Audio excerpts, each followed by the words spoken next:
All right. Well, I want to be respectful of everyone's time, and we have just hit 40 people in the room, so that feels like a good time to get started. I am Catherine Plog Martinez. I'm the managing partner of Knowledge to Power Catalyst, and I am thrilled to welcome you today to our virtual research event as part of our Centering Youth Thriving work. We have a very exciting powerhouse panel, but as I'm watching the names of folks coming into the room, I think we have an equally powerhouse group of attendees for our session today. So I'm very excited to hear from our researchers, but also have the opportunity to hear from all of you and the questions and thoughts that are on your mind. So to get us started, I am going to hand it over to my partner in Knowledge to Power Catalyst, Karen Pittman. Thank you, Catherine, and welcome to everyone. It's really exciting to be here with you and excited to be with three of my very favorite people in the world here. So let's get started. First of all, I just want to introduce you to the idea. You can advance the slide, Catherine, that that public education is too essential to fail, but we really want to dig into this idea that learning ecosystems are too important to ignore. We know there's a huge amount of work going on right now to rethink education, reimagine it, talk about the future of learning. These conversations are incredibly important and long overdue. But as we think about what it's going to take to make sure that we're affirming public education's core functions that are so critical to our democracy and our society, about equal access, equitable access, universal access, safety, tracking attendance, making sure young people are actually learning and progressing, and doing that credentialing function that's so important. Those are all really important functions that we don't want to let go of. But we know there's a huge amount of concern about how those functions are being performed and that they're not taking full advantage of the science, learning, and development. So as we're pushing against this idea that we want to really change how education is doing its work to make it more open-walled, more learner-centered, more project-based, more competency-driven, all these important words, we want to make sure that we're really taking full advantage of what we understand about adolescence and ecosystems and the importance of thriving, so we can push out the boundaries that are there embedded in education, the 9 to 5, 9 to 3 a day, the September to June year, the fact that we're only focused on young people who are in school, we don't take care of them when they leave school, whether they leave before graduation or after. Those are all important things we want to look at. So today we're really going to dig into the research behind adolescence, behind the idea of thriving and young people thriving in their communities, and then this idea of ecosystems. And we're delighted to have our three guests with us today. So if we click to the next slide, I just want to suggest that we really want to start with this idea that when our youth thrive, we all thrive. Too often when we start our conversations, we start with the idea that we have to support young people. But if you click one more time, Catherine, you'll see that thriving communities need thriving youth. This is essential. And so the work that's happening and thinking about the workforce and the future of the workforce, the business community coming in to talk about why it's important to do this work. All of this is coming from the fact that we understand our communities need thriving youth. Keep clicking. We know thriving youth need thriving ecosystems. We're going to talk about that today. And then keep going on through, Catherine. But what we really want to focus on is that thriving ecosystems need thriving systems. Ecosystems are natural, dynamic, interactive spaces. But for the ecosystem to thrive, we really have to focus on what's the role of systems, our public education systems and our other systems, our other learning systems, libraries, youth development organizations, employment training programs. What is their role in making sure that the ecosystem is thriving, that the people and places in this ecosystem are connected together? And then obviously thriving systems need thriving communities. It's very hard for systems to thrive in communities that are depressed, that are chaotic, and that are in conflict. So all these ideas come together. We started exploring these ideas also last year in a paper called Equity Centered Thriving I did with David Osher. And we're just going to dig in right now to hear from three incredible researchers who also have a deep practice base to get them to give their take on why these three ideas about understanding the science of adolescence, understanding the science of thriving, and understanding the science of ecosystems is so important to really taking advantage of the fact that we're really at a point in time when our education system is really trying to reimagine itself. So with that, I'm going to introduce our first wonderful speaker, Joanna Williams. Dr. Joanna Williams is the Senior Director of Research at the Search Institute and a member of the National Scientific Council on Adolescence. She's been a practitioner. She's a rock star. I'm going to stop there. You've got her bio dropped into the chat, and I'm going to let you go, Joanna, tell us why thriving is so important to adolescents. Thank you so much, Karen. It really is a pleasure to be here with everybody today. I see some friends on the call, so hello to friends and colleagues and all of you who took time to join us today. I feel like I'm in the, sort of room with a lot of really thoughtful people, co-panelists, and I'm excited to be part of this conversation. So, as you heard from Karen, I am Senior Director of Research at Search Institute, and in my sort of 10 to 12 minutes, I will be talking about the science of adolescence to kind of ground the conversation in what we know from developmental science about, what we need to support thriving. I'm a member of the National Scientific Council on Adolescence and also had the opportunity to be part of a consensus study at the National Academies. The consensus study, we produced a report called The Promise of Adolescence, Realizing Opportunities for All Youth. And most of what I talk about is you can find it in the report. So if you want to kind of continue your reading and learning, I encourage you to access the report online. Our committee in doing the work of this consensus study was tasked with some core questions, things like what are the neurobiological and socio-behavioral characteristics in adolescence that make it a unique period of opportunity for positive development? And then what does the science suggest about how systems, things like the health system, education, justice, could be changed to improve the process and outcomes of adolescent development? And from the report, there are kind of two central messages. The first is that adolescence is a period of extraordinary opportunity for learning and exploration, and for laying a strong foundation for a successful life. The second core message is that our nation needs to commit itself to a sustained plan for reversing the worsening inequities of childhood disadvantage, thereby enabling all adolescents to flourish. And again, in the next few minutes, I will mostly be talking about the developmental science of adolescence, but I want to just note that we're talking about development in context, we need to pay attention to inequities that continue to worsen and what that means for kind of curtailing the promise of positive development for all of our young people. Let me say a little bit about what I mean when I use the term adolescence. Really, I'm talking about a period of change in our lives that bridges childhood and adulthood. We think about adolescence as beginning with the onset of particular kinds of changes related to puberty around age 10, and ending during the mid-20s. So when I'm talking about adolescence, it's 10 to 25 or so. And we often use biological maturation to define the start of adolescence, but physical and neurobiological growth continue through our mid to late 20s in a way that's fairly unique to adolescence. When we get to, sort of the gray lines at the end of adolescence, those are grounded, of course, in culture, in socially constructed definitions. They're related to legal definitions. But I think it's important to know that for me, adolescence is really about a broader period than just, when we might say teenage years or something like that. So we're talking about people who we would consider children, people who we'd consider emerging adults, and folks who are in between there as well.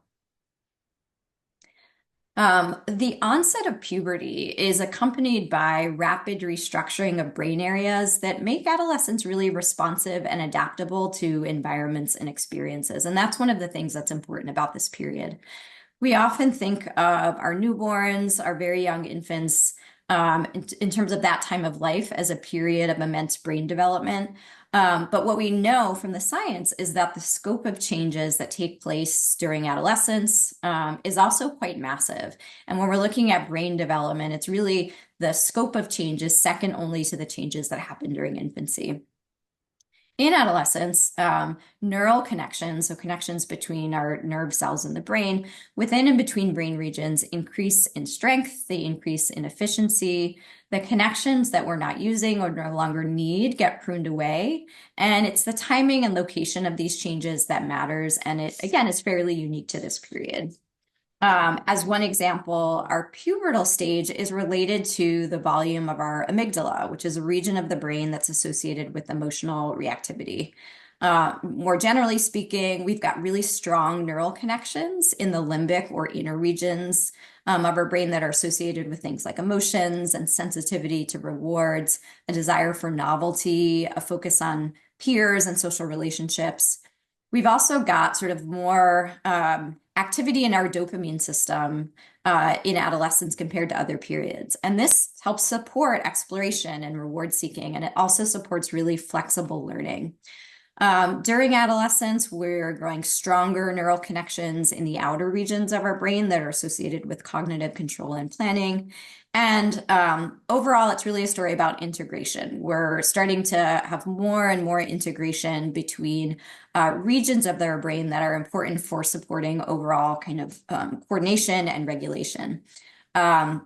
So what's happening in terms of timing and location looks different in adolescence than it does, say, in early childhood or in adulthood.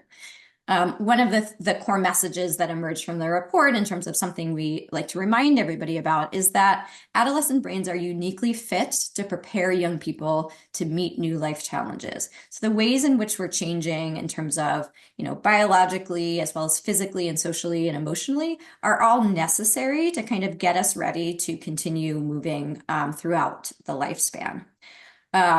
So our brains are adaptive, they become specialized in response to environmental demands.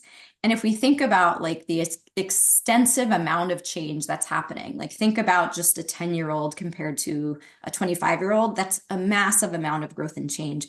It allows us to reimagine this period as one of remarkable opportunity for growth. It's a period of developmental plasticity, which means that we're really adaptive to change. And we know that experiences during this time, both positive and negative, get under our skin and are sort of encoded in our developing bodies. That means that economic, social, and structural inequalities, especially those that expose us to excess risk and stress and demands, can again severely curtail the promise of this period. We've got lots of expanding skills and capacities. All of these developmental changes kind of taken together heighten our curiosity and invite exploration and discovery. And as adolescents, it's not that this is happening to us. As adolescents, we're really active agents in the process of our own development. The expanding cognitive and social emotional skills that we have facilitate exploration of really important questions, things like who am I? Who do I want to be? Where do I fit in? How do others see me? We often think of identity exploration as a hallmark of this period of life. Our identities reflect our beliefs and our values and our aspirations. And processes that are involved in identity development also support the growth of other important skills, things like self-regulation and self-efficacy, agency and decision-making. And all of these are connected to fostering and cultivating a sense of purpose and helping us think about what our immediate and future goals are. Last, in terms of general developmental processes, our developing strengths when it comes to things like problem solving, our awareness of and concern for others, and our openness to exploration and novelty make adolescence a really great time to promote social engagement and encourage leadership. When I think about meeting developmental needs to support thriving, the science points us to a set of core opportunities that we need during adolescence that help us think about, growth and development and thriving. So they include things like opportunities to explore and discover, to take healthy risks and test new ideas. So if this is a time when, our bodies and brains and, our emotions are changing in a way that invite exploration and learning, then we need to support and create opportunities for adolescents to engage in that. It's important for them to have opportunities to explore and discover, to sort of set them up for the next stage of life. We also need opportunities that allow us to build decision-making and emotion regulation skills. There's not like an on switch where all of a sudden, there's a period where we know how to make good decisions or we have, fully regulation of our emotions. It is a skill that develops over this period of life. And so that means adolescents need opportunities to practice and make mistakes and then learn from those mistakes, rather than having punitive consequences where they're being sort of pushed out of the spaces that help actually support development. We need opportunities to earn respect and social status from peers and adults. And we also need to experience secure developmental relationships. I'll say a little bit more about what I mean by that term developmental relationship on the next slide. We need opportunities that help us define our personal goals and values and develop a positive sense of identity. Again, crucial and sort of critical core developmental processes. And we need opportunities to contribute to our world. So, our peers, our families, our communities, and gain a sense of purpose. Adolescents, again, are really sort of developmentally primed to be able to effectively contribute. And when they're contributing, that's beneficial to us collectively. So it's not only to support adolescents' development, but it's to support our own collective growth across communities. I want to just spend one last moment of my time thinking about the importance of relationships when we're talking about ecosystems. So we are talking about, ecosystems at a broad level, but when it comes to day-to-day experiences, having access to relationships becomes a critical lever for fostering thriving ecosystems. So we can think about the relational ecosystem for thriving. The kinds of relationships that we have also matter. And at Search Institute, we spend a lot of time focused on what we call developmental relationships. We define these as close connections through which young people discover who they are, cultivate abilities to shape their own lives, and learn how to engage with and contribute to the world around them. Developmental relationships include some of the basics, like, feeling cared about or feeling supported. But in order for a relationship to really support development and sort of forward movement, they also need to have opportunities to challenge our growth. We need to create spaces where we're sharing power with young people and expanding possibilities. So again, we can think about relationships as this lever that connects young people in terms of promoting their development, but also connects them to other resources and spaces and people and experiences beyond what they might have otherwise had access to. I want to throw out some key questions, and maybe we'll come back to these as we, we'll hear from co-panelists today, and then we'll get into some larger conversation. But this first one is, why is the science of adolescence important for thinking about thriving communities and thriving ecosystems?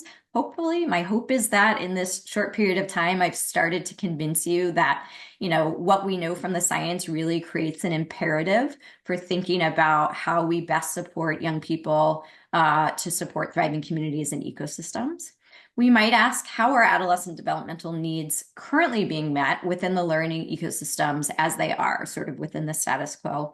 And how might this broader learning ecosystem approach, where we're thinking kind of outside of the box, ensure we're supporting core developmental needs of adolescents? I love this conversation about the possibilities that we haven't yet sort of thought of, and we can dream, and we can do that in a way that centers and meets young people's needs. I want to close with a quote from, this is the portrait of a thriving youth from Youth Next. A few of us on this call are contributors to this resource. And the quote is, "It's every young person's right to have access to the environmental conditions and resources they need to thrive in whatever community they're a part of. Namely, the integrated conditions of thriving that all youth need to be safe and supported, healthy and able to heal, rooted and connected, learning and growing, living with joy and purpose, and pursuing their passions and interests." I'm really excited to continue the discussion and thank everybody for listening. I'm going to pass it back over to Karen. Thank you, Joanna. And you're not going to get off the screen yet. I want to ask a quick question, because we're having this wonderful discussion about adolescence and thriving in ecosystems. I want to keep emphasizing the importance of how these new concepts, or these improved concepts, help us really support systems doing the changes that they need to do. And so I'd love to hear you talk just for a second about the significance of the fact that when you think about childhood as going from 0 to 10 or 11 or 12, you think about adolescence overlapping then and going for the next decade or so. What's the significance of the fact that we have a school system that sits in between K-12? So it sort of may not do enough to appreciate the early childhood importance, and then it clearly doesn't do enough to really anticipate that huge amount of developmental growth that happens in that 10 to 25 years. So it seems to me that as we think about what we want schools to do, it's absolutely appropriate for us to have a model of school that I go in and I work with one teacher in one place, et cetera, in elementary school years.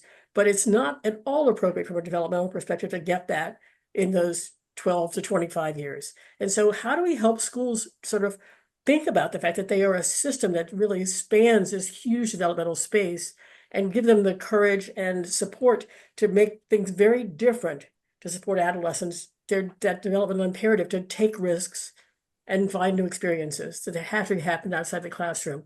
Can you talk just for a second about how this science of adolescence really helps us ask school districts to turn outward, to be bold and steward these conversations and these relationships? Yeah, I think the way that I will answer that question is to really point to the science that, I think about if I were to like boil down some of what's happening in adolescence, it's really about connections. I talked about, connections that are happening within the brain. There are literally like cells reaching out to connect to one another. But connections during adolescence are equally as important outside of the body. So that means the connections that young people are having with each other, with adults, and connections between systems. So we think about the kind of, like adolescence as this period where connections are starting to, branch out in all sorts of different connections internally and externally. Maybe that's a model for helping us understand that as young people move through the school system, they increasingly need more and more connections that go beyond the walls of a classroom setting. And so I think schools then, they hold a lot of responsibility. And I think some of that responsibility can be offset if we think about what are the kinds of connections that schools as institutions and systems can build with other important places in the ecosystem to support this period of sort of growth and connection as well. So it's like internally connections are happening, but externally they need to happen as well to support young people's development. That's great. Thank you. And I know we'll come back to talk about that more. So let's get Shawn in the space now with us. And Shawn, again, you have had such a wealth of experience in doing this work. Shawn Ginwright is the Jerome T. Murphy Professor of Practice at Harvard Graduate School of Education. An amazing person who's just running all kinds of things out there in the world. And Shawn, as you're thinking about how we think about thriving, in particular, how we think about healing, I want you to just sort of lean into, Joanna has described what's happening in adolescence. I want you to lean into what happens when adolescents are growing in this incredible way in a space of trauma, in a space of despair. What happens to them, and how do we really compensate for that? Can you hear me? Yep. Cool. Thanks, Karen. I'm glad to be here. So I want to talk a little bit about the conditions. Most of my career has been spent really trying to understand the conditions that promote flourishing and thriving for young people, particularly young people who have been marginalized. And in the sort of process of my work, I've also had to be really critical to think about what are the barriers to young people thriving. And when I talk about thriving, what I'm talking about thriving is both a process and a state. It's a process, meaning that we have to understand the conditions that are in place that allow young people to thrive. But it is also a state, which is the state of full human potential. And we can't think about thriving without understanding both the conditions that are necessary to create thriving, but also the domains of the concept itself of what constitutes thriving, both mentally, physically, economically, and so forth. And so my work has been trying to understand both the process and the state. Most of my work more recently has been trying to understand these challenges to youth thriving. Most of the young people that I've worked with have experienced multiple forms of trauma as a result of oppression. And I think there are three challenges to youth thriving. And the first is that youth thriving, we haven't yet wrapped our minds around the crisis that's existing around youth mental health. And there's a way in which we think about youth mental health as sort of behavioral or sort of cognitive processes that make it difficult for young people to thrive. But we know that youth mental health is a major significant issue in our country. The CDC has found that nearly 1/3 of young people in high school has experienced some form of mental health. That's just depression, anxiety, and so on and so forth. But we also know that despite that there's a mental health crisis, that young people of color bear the brunt of that crisis, right? That we know that that suicide is twice that for Black children versus white young people. We know that depression for young people of color is higher than their white counterparts. And so when we think about mental health, we actually have to understand both the scope and the depth of the mental health crisis that we find before us. The second challenge is that we misdiagnose the scope of trauma. We misdiagnose the scope because we think about trauma and mental health as sort of acute, one-act things that actually disrupt normal ways of functioning. And so this model helps us to sort of broaden our understanding of behavioral mental health challenges. So our misdiagnosis is largely because we use a medical model to diagnose and understand the sort of causes of depression, anxiety, substance abuse, and so on and so forth, right? And that medical model, while it's important, doesn't give us the whole picture.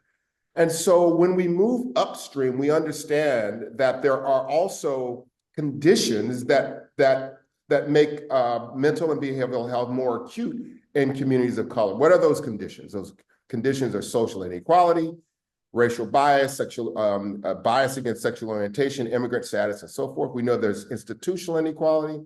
This is the funding of schools. This is funding of quality housing. We know that there's living conditions that where there's communities that have higher rates of violence, low access to food, healthy quality foods, and so forth. So these broader environmental conditions make it more acute for trauma to occur in certain neighborhoods and not others. And so I use this term persistent traumatic stress environment to more accurately describe the conditions that young people find themselves in. And this is a departure from the term post-traumatic stress disorder, right? Post-traumatic stress disorder, we're familiar with that diagnosis. I don't want to get in the history of where the diagnosis came from, but persistent traumatic stress environment does a couple of things. The first it does, it says there's a persistentness as an exposure to stressful environments, and it doesn't locate the disease in the young person themselves. The second, that is that the traumatic stress exists in the environment, not in the young person. It means that we have to understand the conditions that young people find themselves in that make it more possible, make it more exposed to traumatic events and therefore behavioral and mental health challenges. And so James Gabarino, I'm not going to spend too much time on this, but I like this research because he uses a term that's called social toxicity, which emerges from persistent traumatic stress environments. And social toxicity, just like physical toxins, are not, they provide, they're in the environment, but we don't see them. There's stress, there's shame, there's uncertainty, there is all of this stuff are socially toxic to young people's well-being. And I want to say that it's just not young people, but it's also the adults that are in young people's lives. These are teachers, these are caregivers, these are parents that are also exposed to social toxicity. And so I'm gonna kind of go past this, Karen, because it takes too much time. But the point that I want to make about this is that social toxicity are like rain clouds, right? They exist as a result of patriarchy, racism, homophobia, sexism. But the point that I want to make is that the social toxicity has an impact at 3 levels of the system that young people find themselves in. At the individual level, it has an impact in their interpersonal level, the relationships that young people have with each other, the relationships that adults have with young people, and it has an impact at the institutional level. These are the schools, these are the libraries, these are the police departments. And at the institutional level, if we're not aware that these social toxicity has an influence on the policies, practices, and values of that institution, so that institution then sometimes reproduces those forms of social toxicity. The third challenge is that there's a lack of adequate mental health delivery. We are not going to therapy our way out of this condition. We are not going to hire enough therapists. The model is antiquated. That when we understand the scope and depth of this issue, we have to reimagine the delivery system that is able to actually support young people with the kinds of supports of behavioral and mental health that they need. This means that we have to democratize access to behavioral and mental health. It means that we have to train peers, we have to train teachers, we have to train the adults in the environment that young people find themselves in. These are barbers, beauty salons, bus drivers, and coaches. That all the people that are in young people's lives need to be equipped with providing behavioral and mental health supports. It means reimagining the system. There's examples that are happening in California right now called CalAIM, where they are opening the billing for Medicaid so that mamas, papas, barbershops, and beauty salons who are trained in behavioral and mental health can actually be paid to be mental health coaches and supports for young people. This is the new wave of systems that we need to be thinking about addressing behavioral and mental health for young people. So I'm kind of going off, Karen, here. So we need to then think more critically about youth thriving through a healing-centered systems change. And the way that I think about what is, healing-centered systems change is that healing-centered systems are a holistic approach to addressing trauma that aligns the policies and practices and norms that emphasize the community assets, all aimed at creating structural well-being. And I want to pause on this concept of structural well-being, because structural well-being identifies the process of youth thriving. The Burns Institute talks about structural well-being as the policies, institutional practices, the cultural representations, the norms, a sense of belonging, the assets of that community all align that create the possibility and the process and the conditions for youth thriving. And so in this then, when we talk about healing-centered systems, we have, in my own work, I've identified these 5 characteristics that should be present as a state of well-being and also as a process of well-being. And this is, we call it the karma model. This has come from both my research when working with young people, but it's also sort of a spin from some of the work in positive psychology. And so culture, and this is really about identity. And how do we actually begin to restore a sense of identity for young people? The second is a sense of agency and voice. Most of you know my work on youth organizing, that we know from the research and from practice that the capacity for young people to respond to conditions in their community provides a sense of well-being. The third are relationships, and Joanna, you did an amazing job of talking about the power of relationships. The second is, the fourth is meaning, providing a sense of meaning. What is, when I mean meaning, is what is the purpose of my life? What is the purpose of my work in schools? And then the last is a sense of aspirations, future goal orientation. And we know that from the research that these 5 domains of youth thriving, these 5 domains both provide a sense of healing and well-being, but they also provide they provide both the condition and the state of well-being. So when we talk about a youth thriving and ecosystems, then if the issue is at 3 levels, we have to address it at 3 levels in the ecosystem. At the individual level, means restoring identity and hope. At the interpersonal level, restoring a sense of belonging and community. At the institutional level, aligning these policies and practices. I want to end with, with this study that I thought does an amazing job at articulating the kinds of systems and ecosystems that actually produce well-being and health. This was produced by the public health, the School of Public Health here at Harvard University. And it tries to it does this literature review, and they call it spirituality as a determinant of health. And when you actually look at what they are defining as spirituality, they're talking about things like belonging. They're talking about the quality and the frequency of relationships. They're talking about the depth and the power of a sense of identity. These are the same things that we just talked about, but what they're suggesting is they're calling it spirituality, But for the first time, we're beginning to understand how these conditions and the state of youth thriving contribute to broader public health outcomes. I'll stop there because I know we'll have a lot of questions, but I wanted to just give you a broader sense of my work and how it actually creates our thinking about improving new ecosystems for young people. Thank you. Thank you, Shawn. That was amazing, as always. We could listen for a full hour to you. Two things struck me as I was listening, and I'll say these very quickly. One is the importance of us thinking about both individual and collective thriving, and the idea that the importance of meaning making in that space, and that we really have to help young people really analyze those institutional and environmental traumas and understand what they can do to move them forward.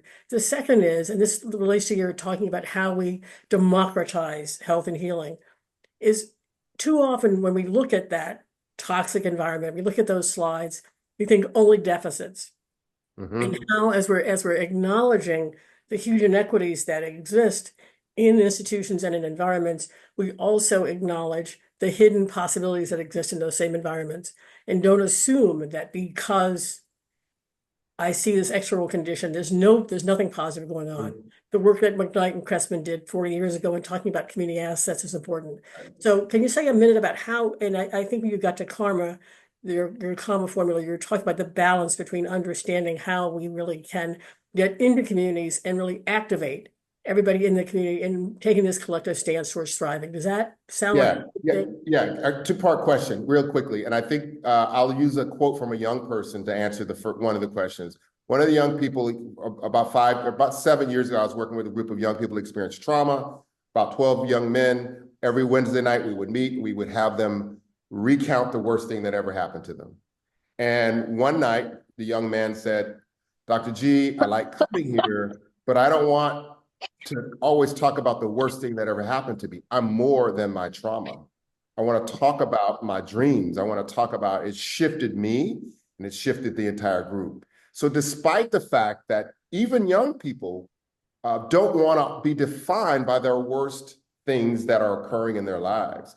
So there's always assets, even in the context of toxicity, right? And so I think it's incumbent upon systems and it's incumbent upon practitioners to do the hard work of shifting their frame to see that within young people. The second response to the question, which is your first question, when we think about systems, Karen, it's not always what we do for young people. My experience, it's also the quality of the adult that's in front of the young person. And what I mean by that is that adults need development too. Adults need healing too. And if we're talking about the entire ecosystem, then we also have to understand what are the supports that adults need to buster and support their own behavioral and mental health. You know, I always sort of push back against SEL for SEL is sort of like, here's what we can provide the sort of social emotional supports for young people, when in fact, some of the adults need SEL, right? And so when we're talking about ecosystem, I really mean the ecosystem. Adults are in that ecosystem too. Right. And the adults need that development as well, and those supports within those systems. That's terrific. And that's a wonderful segue to Tom. So we'll get Tom in here. We're right on time. So Dr. Tom Akiva is the chair of the Department of Health and Human Development and an associate professor in the School of Education at the University of Pittsburgh, and was a former director of the school-wide ED program there. So I'm going to get Tom in here. Some of you have heard Tom before, but he's always wonderful, and his research has continued to deepen. So you're going to hear about some of his new research. So Tom, take it over.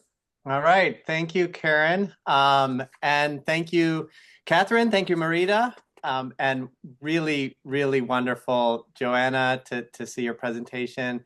And Shawn, that was really sobering, powerful, and inspiring. I hope I can be 10% as inspiring as the last presentation.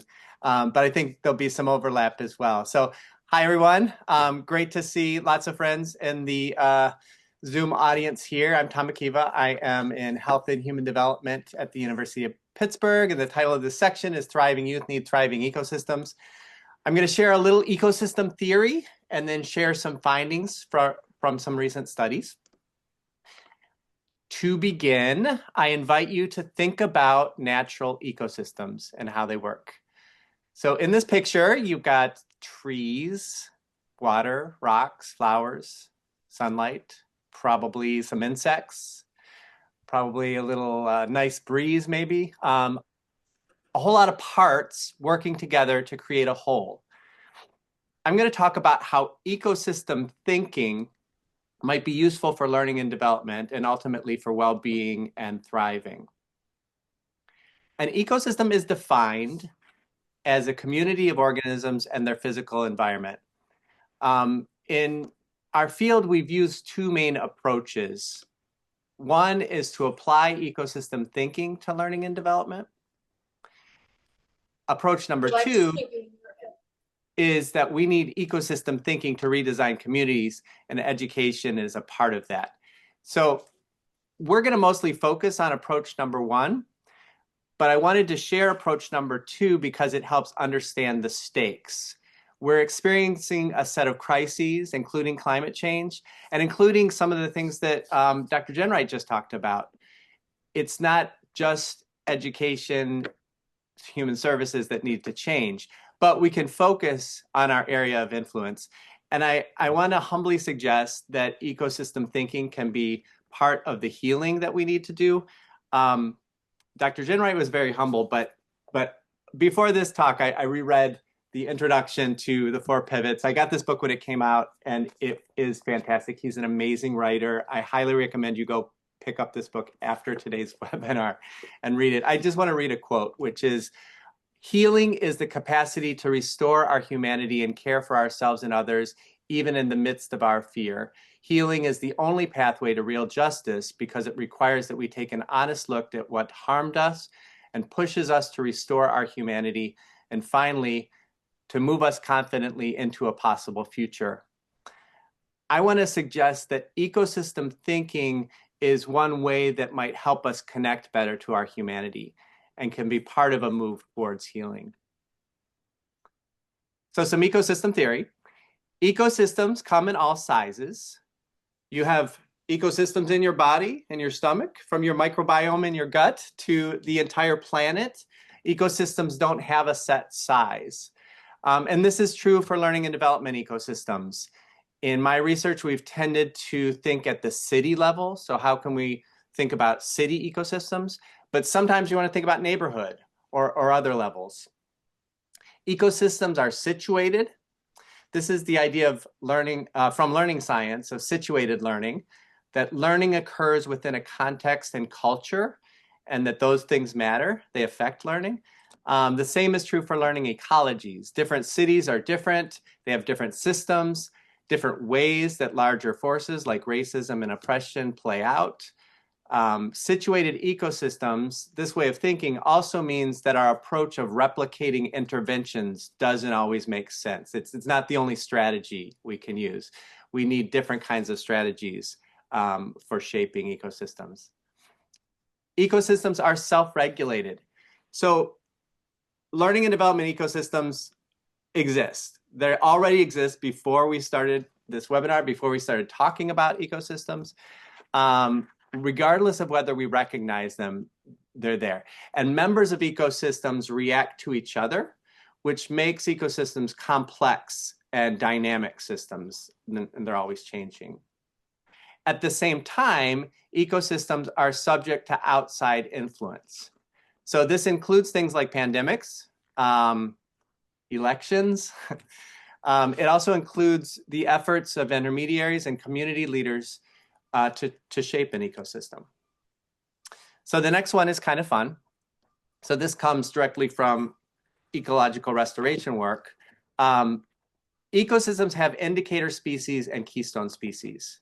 So an indicator species reflects the health of the ecosystem and can help us understand the overall ecosystem. Keystone species have a disproportionate impact on the ecosystem. So the classic example that helps make this understandable is gray wolves in Yellowstone. So in the 1930s, gray wolves were killed off. There were no more gray wolves in Yellowstone Park. And this led to a whole set of things. Elk became overpopulated. They ate too many aspens. Smaller animals died. The whole ecosystem became imbalanced, right? And then humans decided to reintroduce the gray wolf. So from 1995 to 1997, they released 41 wild wolves into Yellowstone. These wolves established packs and territories, and they did what wolves do, and they helped rebalance the ecosystem. So as of 2023, there's now, I forgot to write this down, I think 120 or so wolves. And as of 2023, they're creating, quote, a cascade of ecological change, including helping to increase beaver populations and bring back aspen and vegetation. Why am I talking about this? How do we apply this to learning and development ecosystems?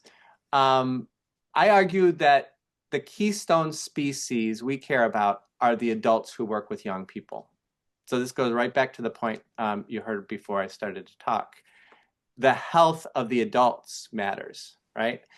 We want to help the helpers and think about how a focus on supporting them might accelerate ecosystem health and equity. How do we do that? Adaptive management. This is the idea of being flexible and responsive to change. And this is different than creating interventions and replicating them. It's a different kind of approach. So I've been doing ecosystem-focused studies for the last several years in one particular area, and that is the area of youth arts. And the reason is we know from tons of research that participating in the arts, and by arts, I don't just mean drawing. So there's visual arts, there's music, drama, dance, literary arts, new media, all kinds of arts. Participating in arts leads to a range of benefits for young people, including well-being and thriving outcomes. But as you can see from these graphs, a multi-decade push removed arts from schools, and this happened in an inequitable way. So arts was increasing in schools until about the early to mid-90s, and then started to decrease, and that happened differently for different youth. So African-American and Latino and Latina youth started to see less access to arts. This is 2008. The more recent numbers tend to be at the school level, and they show similar patterns. At the same time, over the past few decades, we've seen the rise of community-based arts programs and teaching artists. So you can go to any city in the US and find a wealth of really fun, interesting arts-based programs led by teaching artists, providing amazing experiences for and with young people. And this is an example. We can think of this as the ecosystem self-regulating and rebalancing. Ecosystems were not fully able to compensate. There's still not enough arts, in my humble opinion, but the ecosystems adjusted. And just before I move on, this is my friend Mario. He's a teaching artist and a very good dancer. You can actually search for him on Instagram and TikTok, Mario Quinn. We got to do a bunch of workshops together a couple years ago, and he always did the opening activity. I am not a very good dancer, but it was super fun. So several years ago, we started to try to understand the youth arts ecosystem in Pittsburgh. And here's one of the pictures that resulted from that work. This is not a physical map. This is a version of social network analysis. It's a map of how people think about elements of the ecosystem, in this case, organizations, arts organizations. The color, purple or blue, indicates large or small annual budget, right? So the purple ones are the big giant museums and such. And the more connections and closer to the center they are, the more central they are. So the more named they were by other people. The triangles are the ones that were most mentioned. So you can see that not all the triangles are purple, Assemble, Hope Academy, One Hood Media. These are all small organizations, small youth programs with a big influence on the youth ecosystem, youth arts ecosystem. So from this work, we learned that there are over 250 creative learning organizations in Pittsburgh, and Pittsburgh's not that big, y'all. 250 is a lot. We learned that subnetworks exist, and one of the subnetworks we identified contains more of the Black-centered small arts organizations. We supplemented this with interviews. This is described more fully in a paper in Urban Education Journal. One of the themes was that large established programs, which tend to center Western art, have an easier time getting funding. So this sort of lays bare some elements of the ecosystem and some elements of inequity in the ecosystem. So I think it's an interesting technique I want to continue to try to use. Another thing we noticed is that a lot of youth arts programs are culture-centered, right? So they use culture as part of their work. And this is the focus of a new project that we're working on right now. This is a Wallace-funded project with my colleague Asohe Osai. Some of you have met her, I think. We visited 38 youth programs across 8 cities. And we did workshops, observations, focus groups with youth and teaching artists. It was super fun. And we did a whole bunch of things to learn about these programs. The whole project was focused on adolescence, but I couldn't resist because this picture is just so cute. Those are, maybe they're young adolescents, Joanna, and your 10-year-olds. How about? Culture-centered community-based youth arts, CCYA. Here's how we thought about that. You've got positive youth development, decades of work around positive youth development. And, you know, there's variations. Dr. Ginwright, you have a beautiful variation on that. There's critical youth development, critical positive youth development. I think yours was social justice youth development. The way of working with young people, this is the dominant paradigm in the field of youth development. So you have community-based youth development, you have high quality arts learning, and this is artistic excellence, right? This is taking young people, sometimes having them stand next to professional artists and do real authentic artwork. And then using culture as the center of that. Sometimes culture is about arts, sometimes it's about history, sometimes it's about identity. It's always about identity. Many programs exist that bring these 3 things together, and we call that CCYA. It's something that there hasn't been a lot of work around this, a lot of scholarship around this, but it's a very, there are lots of really cool programs. Our hypothesis was that participation in these types of programs can lead to well-being outcomes, to thriving outcomes, and to well-becoming. So how you think about and get to your future. The report you'll see in your feeds probably in like January, February. This is a Wallace report, which was fun to do because it'll be shiny and have pictures and everything. It focuses mostly on the programs, but we also considered ecosystems. So that's what I'm going to share in the next few slides. How do ecosystems shape culture-centered, community-based youth arts programs? First, community and program leaders emphasized that a healthy CCYA ecosystem is diverse. And this means multiple types of arts programs, multiple sizes. It's good to have small, it's good to have large. The large programs can do exposure things like bringing all the 3rd graders to the ballet. The smaller programs tend to go deeper with a smaller group of youth. With a lot of programs, you can have a lot of specialization. So a healthy ecosystem is diverse. Second, programs and communities are intertwined. If you think about like a youth theater program in a neighborhood, they're doing performances in that neighborhood, and the neighborhood is supporting them as well. They're just very rooted, right? So these are place-based neighborhood programs. At the same time, larger forces very much affect CCBA. We set out to see if kind of common art histories would be affected. Like the history of Motown in Detroit or hip hop in Atlanta, would those lead to different kinds of programs evolving over years? We did not find that. We found instead the sort of larger social and cultural histories, including racism and marginalization, things like neighborhood patterns, the development of transportation in different cities. These were the sorts of things that shaped the evolution of CCYA programs. We found that teaching artist support varies across communities.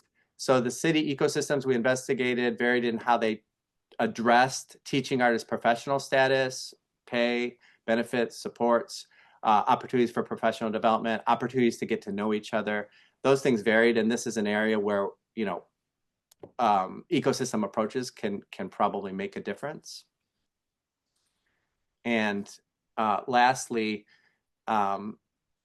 communities vary in how they address program access. Some don't do anything about program access, and some are very intentional about helping youth and families learn about, get involved in, and get to youth programs. So I'm going to stop here. I think we're just beginning to scratch the surface of what we might do with these kinds of approaches, and I'm hopeful that the current popularity of ecosystem thinking, like everybody says ecosystem now, right? That will not be a fad, but will lead to some fundamental changes in how we think about both intervention and research. The end. Wonderful. Thank you, Tom. I know we're coming up on the 1 o'clock hour. We set this webinar session to run for 75 minutes, assuming that we would have these wonderful presentations, but also going to have some time left over for discussion. But I want to, as we come up on this hour, since some people may have to leave right at the top of the hour, I want to just really reinforce the idea that all three of our wonderful presenters talked about the importance of adult relationships with young people and the importance of really focusing in on the health of those adults. 40 years ago, when Reed and I first started working together, we wrote a paper called People, Places, and Possibilities. And that's what we're talking about. How do we make sure that the people across these systems, in all the different places where learning and development are happening and healing are happening, understand the possibilities that young people have, understand their possibilities for connecting with each other, and how are they really both given permission to do that, but also given protection for reaching out and taking, they have to take risks as well. We talked about young people taking risks. Adults need to take risks to get out of their own boxes, finding the people, move together. So one question that came up was, how do we create and sustain these practices and trainings, especially in regard to paying folks? How do we democratize these things? I'd love us to take the next 15 minutes to have that conversation about how we do focus on this keystone species and begin to name them. It's not just teachers. How do you name all the people in that ecosystem and understand the roles that they play? But before I do that, I want to just thank everybody for coming. See how many people are staying on for the next 15 minutes, and then we can see if there are a lot of them. We can put you into small groups so we can really have a chance to talk about this conversation. But I want to thank everyone for coming and see where we are. I'll take a breath. It's 1 o'clock or 1 o'clock Eastern time, and we'll see if we're ready to go into small groups.